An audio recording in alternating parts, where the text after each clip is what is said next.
The one lesson Kevin Costner will never learn. I couldn't get anybody to see what I saw in it. Kevin Costner has always been one of Hollywood's biggest gamblers. Over the course of more than 4 decades in the movie-making business, he has consistently bet on himself when others warned him not to. For example, when he first ascended to leading man status, his advisors pleaded with him not to make a baseball movie because they rarely hit at the box office.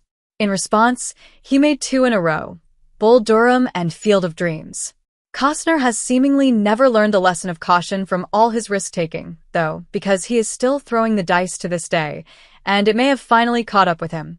In 2014, a defiant Costner strode into his den and told his wife something that can't have surprised her, given his history of backing projects no one else would take on. He had fallen in love with a script named Black and White, a racially charged drama about a white grandfather raising his African-American granddaughter. When the girl's grandmother insists she lives with her drug-addicted father instead, the grandfather finds himself in a custody battle. Naturally, though, given Costner plies his trade in the notoriously risk-averse Hollywood, no studio wanted to pony up the cash for the movie.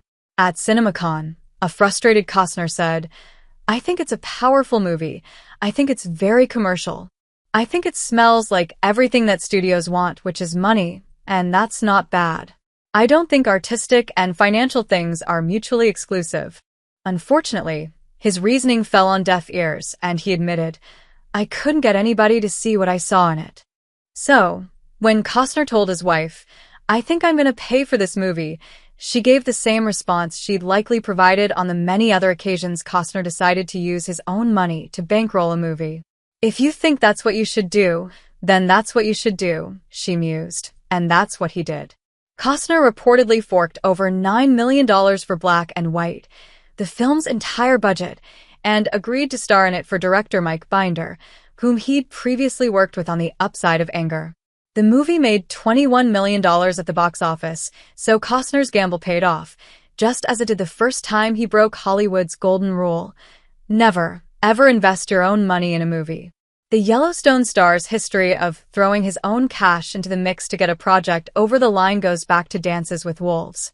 That epic western took 5 years to make and was dubbed Kevin's Gate, a sly reference to Michael Cimino's Heaven's Gate, which bankrupted an entire studio. Costner contributed $3 million to the film's $19 million budget and was called a fool, but walked away with 7 Oscar wins, $424 million at the box office, and a reported $50 million payday for himself. Next, when the $100 million budgeted Waterworld was the victim of a hurricane that sunk its primary set in Hawaii, Costner supposedly paid $22 million to rebuild it. The movie became a notorious box office disaster.